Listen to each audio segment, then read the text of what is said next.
How many of you guys out there think that I'm crazy? Show of hands. How many of you guys, after watching that video, would say, I would like to do it at some point? Okay. That's fair.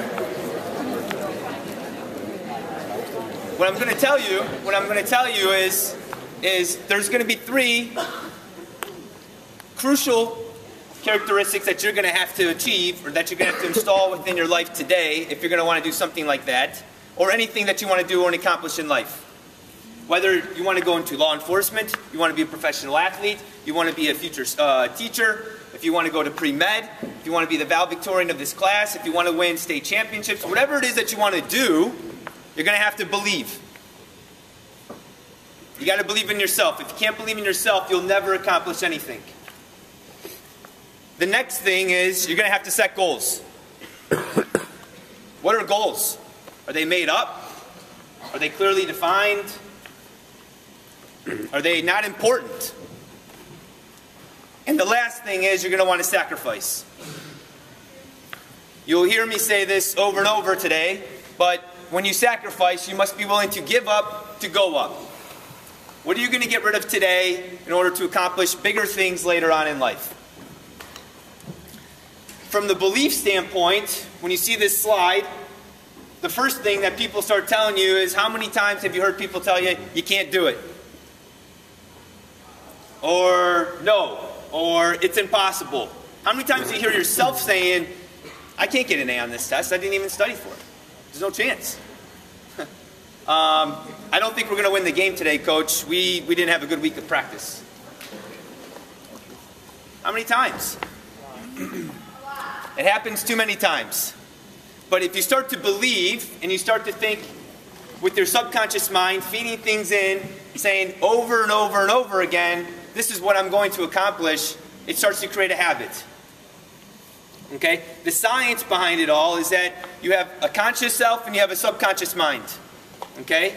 When you have your subconscious mind, it's kind of like your autopilot. It's like the storage. It's the memory that goes on up inside you. And those are the thoughts that you start to feed yourself on a daily basis. And it's sometimes uncontrollable as thoughts were to come to your head.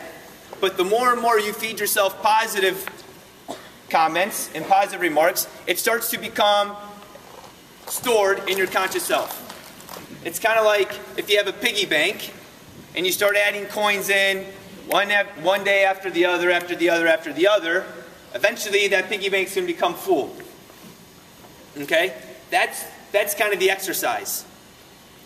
And when you have your subconscious mind and you start to program yourself of this is how it's going to be, it's kind of like when you first start driving. How many of you guys drive? Everyone drive here in the school today? I got my license. When you first sat in that car, you turn on the vehicle, was it a little shaky when you first hit the gas pedal? Did you kind of take off a little too fast and you're like, whoa, hold on a second. You hit the brake and you stopped a little too fast and then you kind of hit the steering wheel? You know what I'm talking about? Yeah? Well, you're starting to program your subconscious mind of actually how to drive a vehicle. But now how many of you guys text and drive?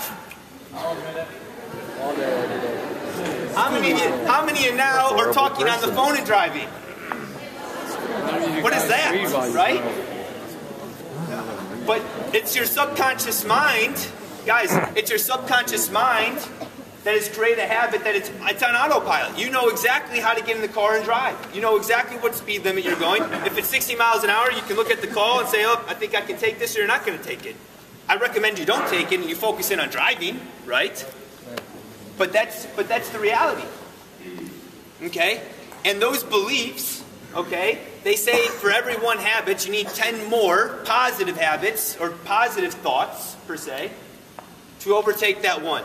So for every negative thought that enters, every time someone tells you you can't do it, everyone that tells you no, everyone that says, hey, listen, I don't think we can accomplish this, it takes 10 positive habits or 10 positive thoughts, okay, to overcome that one negative. So you must continuously, on a daily basis, put your change in the piggy bank. Every single day. So you must continue to believe. For me, to start the Ironman journey, okay, I had just moved down to Florida. As Bob told you, I'm a local guy. I went to Elyria Catholic High School, okay? I was born and raised here in Cleveland.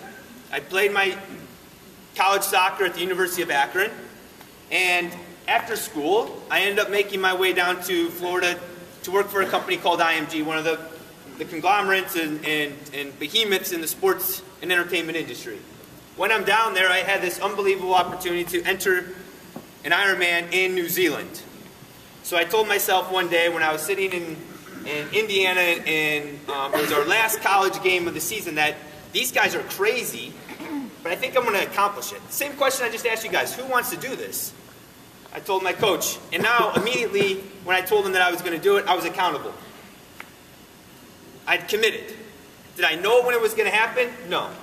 But I knew when I went to Florida, I knew all the variables were in place. I could train 12 months a year. I can ride a bike now. I can learn how to swim. Naturally, I could run. I figured that's okay. I can take care of that. So I sign up 6 months in advance, and I'm starting to train. Well, meanwhile, I'm juggling all these things at one time. You got work, you have your spiritual life, you have your friends and social, you have your family, you have everything going on, and then you got this other part, you have this training going on. And it became overwhelming. But most importantly, okay, there was a belief factor. So I got to a point about 2 months prior to the event where I actually called the race director up and I asked him for a refund of my money. I called the airline. I had to come up with a believable debate on why I was actually not feasible able to get to New Zealand. I took myself out, mainly because I didn't believe. I told myself I can't do this. I can't juggle everything going on in life. There's too much. I have practice after school. I got to go meet my friends. You know, there's just so much. My family wants me to go out to dinner. I don't want to do it. I want to go hang out with my friends instead. You have all these things going on. I got homework at night. But at the end of the day, I didn't believe. I didn't think that I was willing to put in the best effort to ultimately achieve one of the goals that I was accountable for to my coaches and to myself. So after that occurred, I had sat down and I thought to myself, okay, I must figure out a way to get this done. So immediately after I had withdrawn myself, I entered a race in Arizona, the first one I was going to enter. Again, I procrastinated. I went through life continuing just to be mediocre. Hey, listen, I'll get it done when I can. I'll procrastinate here. I'll get this done. Well, now it was 2 months out. I had 2 months to train for Ironman Arizona. Swim 2.4 miles, bike 112, and then run a marathon. I was like, all right, well, I guess I better get started. So immediately, I start to train. As I get into Arizona, I felt that I was prepared. I thought the training went okay. And I ended up finishing in 9 hours and 45 minutes. Wasn't too bad, okay? I was 15 minutes away from going to the World Championships. I finished 9th in my group. I was in the top 100 out of 3,000 competitors. And it's one that probably caught me a little off guard. I figured, how did I get this result? What did I do? I don't know how to swim. I really didn't know how to do that. I just learned how to bike, and while I can run, big deal. Like, okay. But as you saw in the video, they say it's like a drug. You get addicted to it. So immediately I was hooked. And I figured, okay, well, if I'm this close, I should definitely go and make something better. I should try to go to this World Championship and see what the best athletes are like. Because simply achieving the result of an Ironman wasn't good enough. When I came into the school today and I saw the signs hanging on the wall about raise the level, you see RTL, you guys may have been hearing all about this throughout the school. It's something that became a part of me as I was going through that race specifically. I'm passing guys on the run who are struggling to keep one foot in front of the other. And I'm telling them, giving them encouragement as I still had enough energy to tell them, hey, listen, raise it. Pick up the pace. You're going too slow. Let's go. You know, get to the finish line. And I'm telling them to raise it and raise it. And whatever the result was going to be, it always had to be better. No matter what it is, and for you guys in school today, if you get an A+, how do you get a 105 out of 100? Ask your teacher. Challenge yourself. Can you get the extra credit on the test, on the quiz? Can you do more than what's expected every single day? Because ultimately, that's what's going to separate people from being mediocre, being good, and being great. It's true.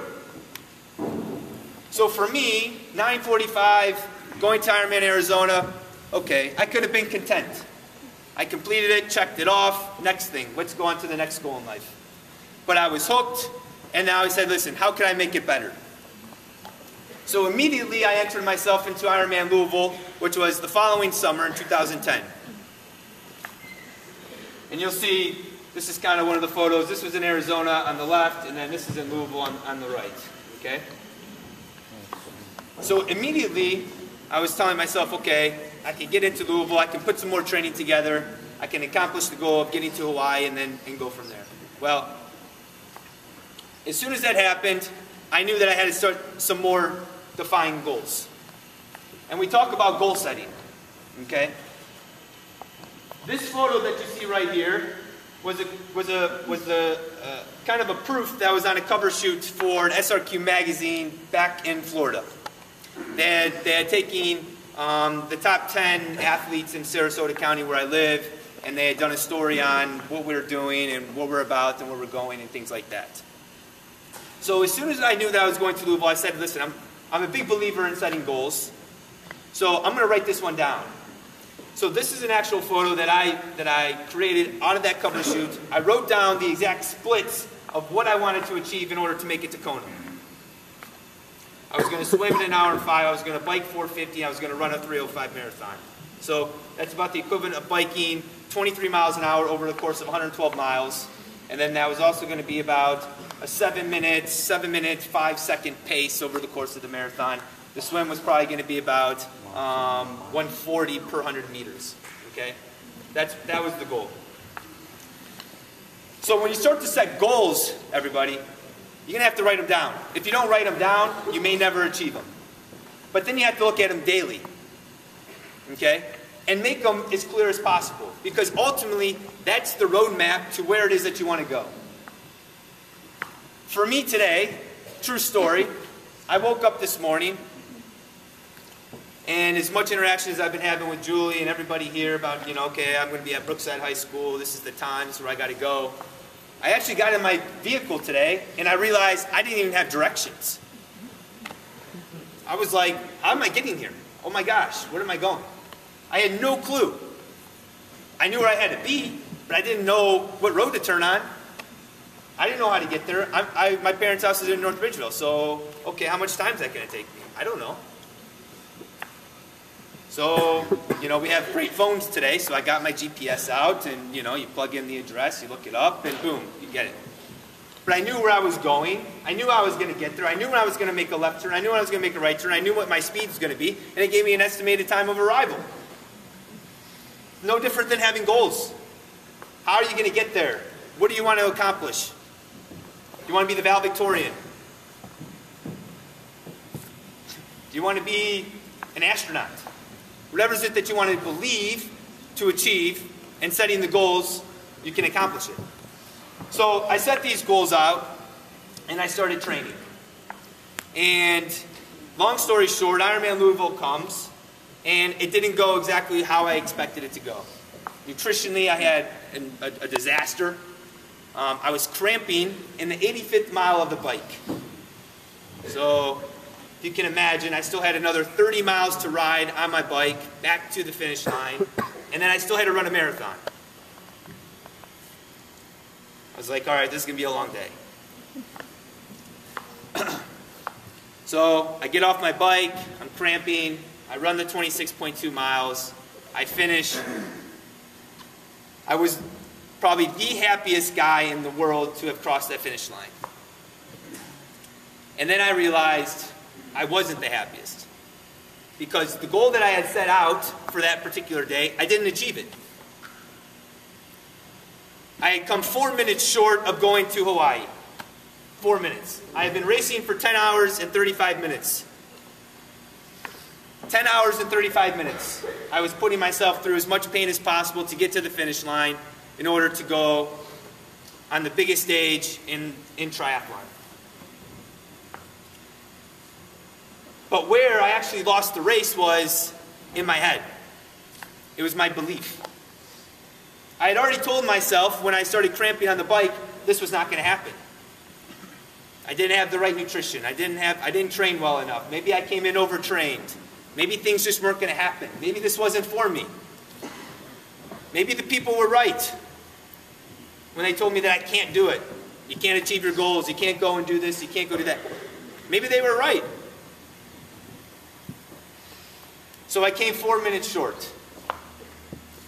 I can clearly remember for the next week when I returned home to Florida that I would literally drive into the office every morning and I'd have a tear running down my face, crying, upset, couldn't believe that it happened. I'd put so much time into the training. But what it also did was it lit a fire that was going to burn uncontrollably until I knew exactly what I was going to achieve and I accomplished it. A fire so strong. If you ever wanted something so bad enough in life that it makes you want to cry, you know you want it. And I encourage you to go after it. But only you know what it is that you want to accomplish.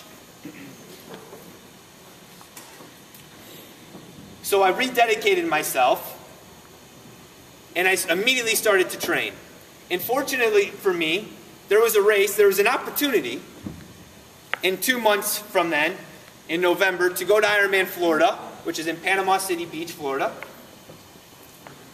to redeem myself, to tell myself that literally I can do this.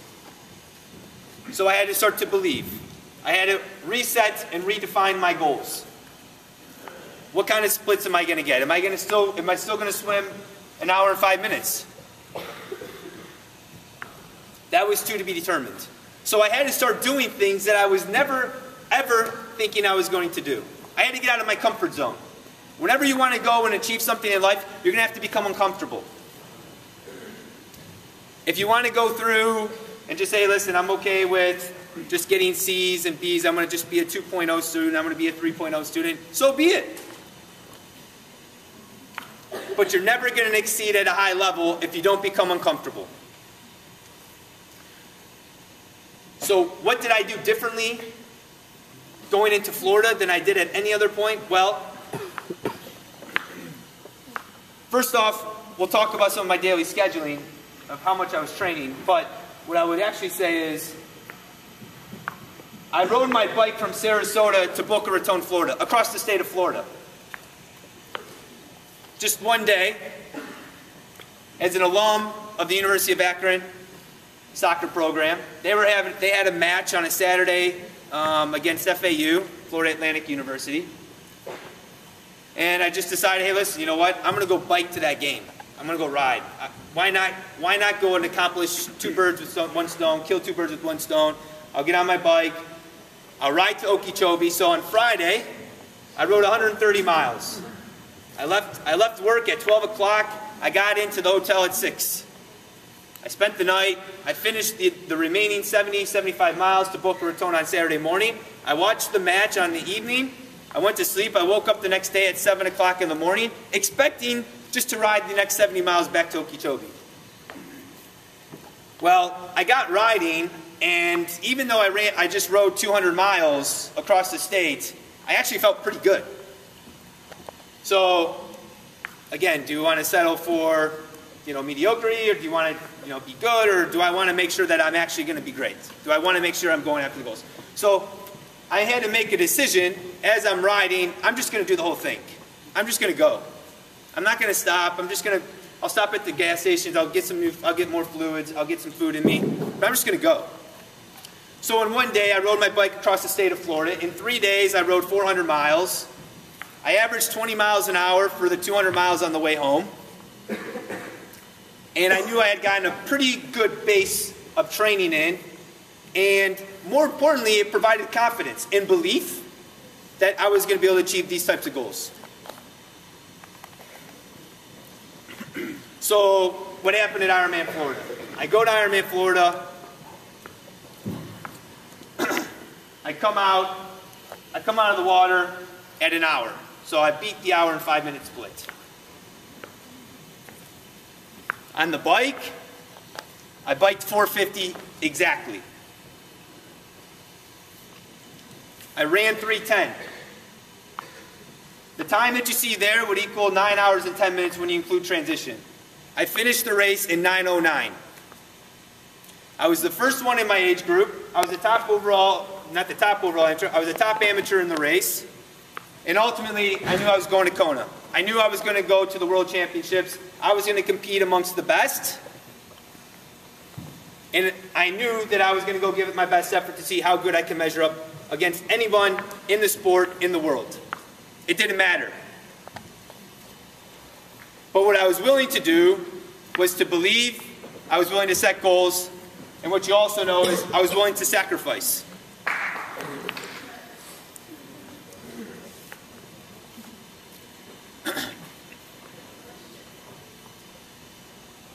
So when I mentioned sacrifice, as I told you in the beginning, what are you willing to give up to go up? What's the opportunity cost? Is it cool enough to say, I'm going to go to school today, I'm not going to be friends with this individual, but I'm going to make sure that I associate with these other individuals? People that I'm going to actually want to get around, that I see that could be potential mentors for me. People that have great values, things that you value. Honesty, integrity, trustworthiness, loyalty, commitment. What are those values? What are your own values? How do they measure up with your friends and your peers? Is it good enough to come in on a daily basis and say, you know what are values? I don't have any, you know. I'm just actually going to go knock that kid's books out of his hands. I'm going to bully him. I'll push him into a locker. I'm cool. I'm the best football player on campus. Get out of here. Get out of my way, man. She doesn't look that pretty today. She's not that good looking. I'm much better looking than her. What is it? Does that really make sense?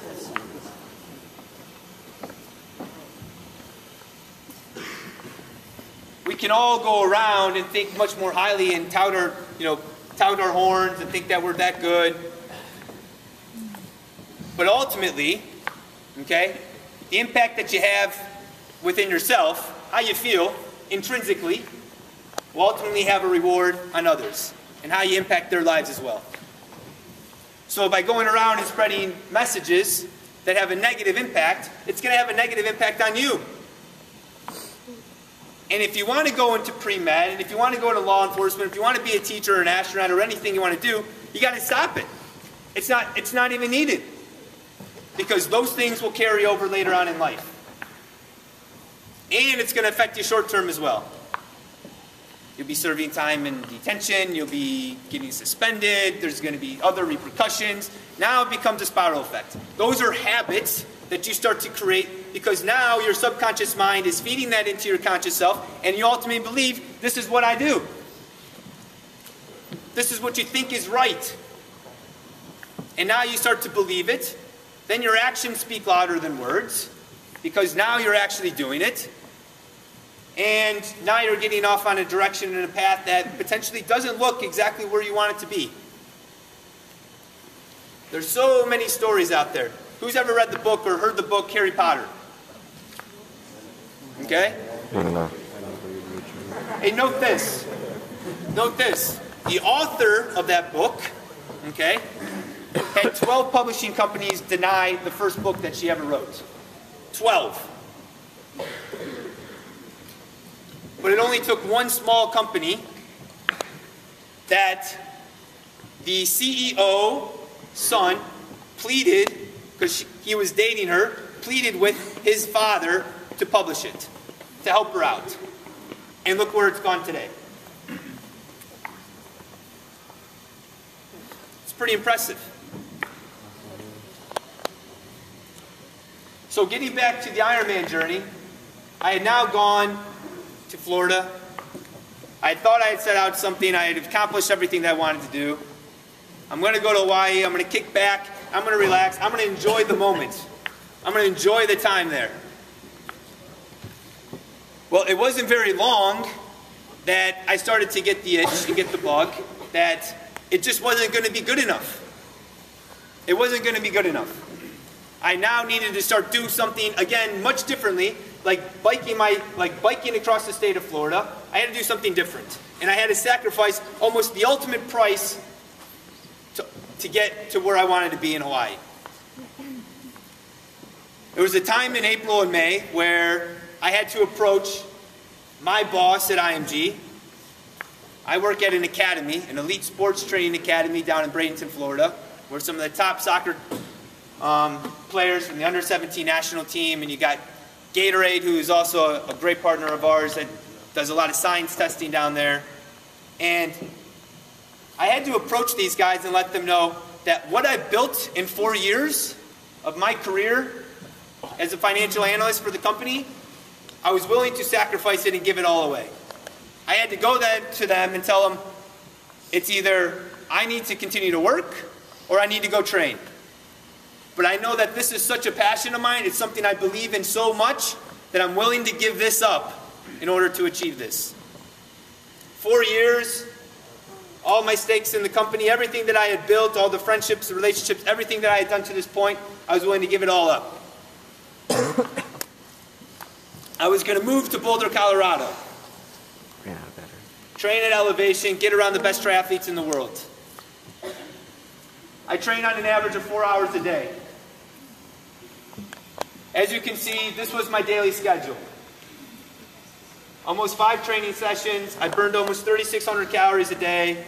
Ultimately, I could probably eat anything that I wanted to because I needed to get calories. I was probably eating 7,000 calories a day, 8,000 calories a day, just to keep up with the activity level that I needed in order to have adequate performances when I was out there on the bike, in the pool, whatever.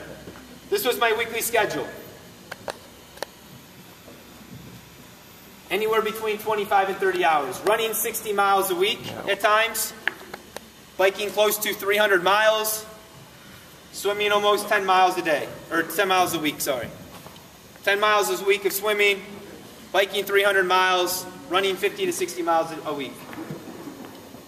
That's the price I had to pay. That was the pain. That was the physical, mental exercise for the next 4 months. From June to October.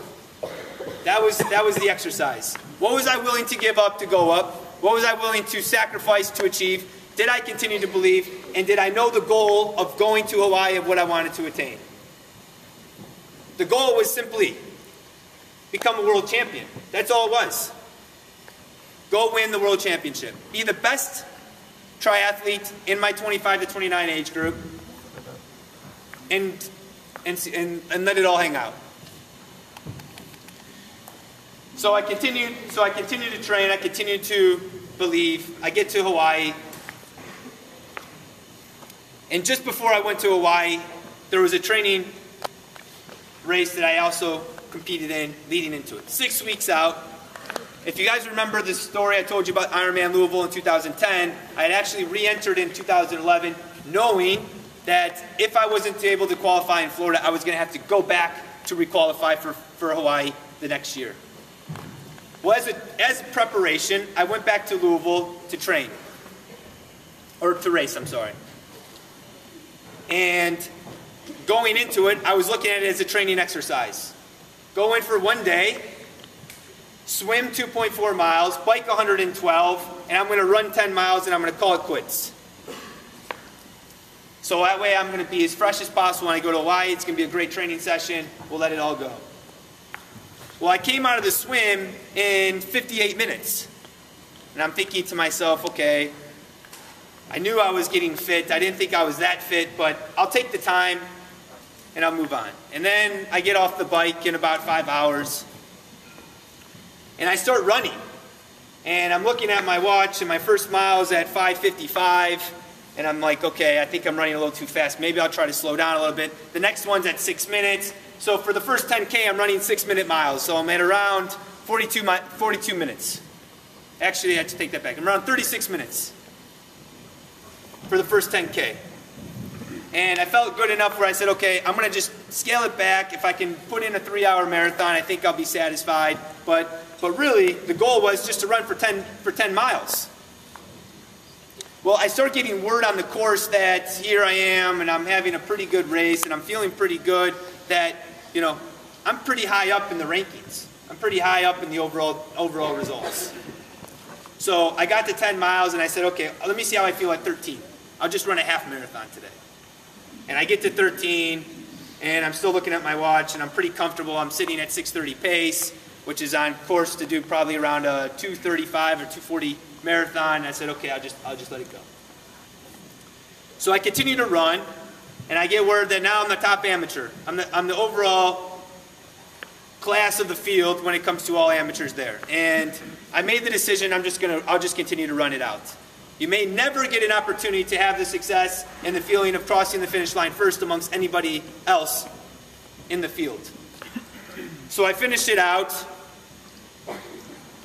I finished the race in 9 hours and 7 minutes. It's almost an hour and a half faster than I did 1 year prior. An hour and a half faster than a year prior. I was the top overall amateur. I won my group, and I was the 4th overall competitor to cross the finish line on that day, including all professionals. Everyone, anyone that was in the race. But I knew that I had to get to Hawaii. We'll take questions at the end. Is it? So when I get to Hawaii, we will sum it up and say that I now go there, and what I had taken from Louisville, I applied in Hawaii, and I finished 8th in my group. I was the 82nd overall amateur, or I should say the 82nd overall competitor, the top 40 amateur in the world, and in 2 years' time, I'd gone from the land of the unknown to being one of the best, arguably, best triathletes in the world at the Ironman distance. All because I simply believed in myself, I was willing to set goals, and I sacrificed immensely. I had to pay a price to achieve anything that I wanted. And it's the same thing that would go for you guys. For the girls basketball team that has a sectional finals game that's going on Monday, if you believe and you set the goals and you can sacrifice between now and then, who knows what that result will bring. Same with the wrestling team, same with the boys basketball team as you guys got seasons going on. Even if you're at a point academically where you want to be later on at the end of the year, you need to make those sacrifices. You got to set those goals now. Wow, I'm just getting tired. So, in conclusion, if you guys want to go on, you want to do things in life that you ultimately have a strong, strong desire to achieve, take those 3 principles, apply them in your life today, and you can go on, you can dream and accomplish anything you want in life. That's it.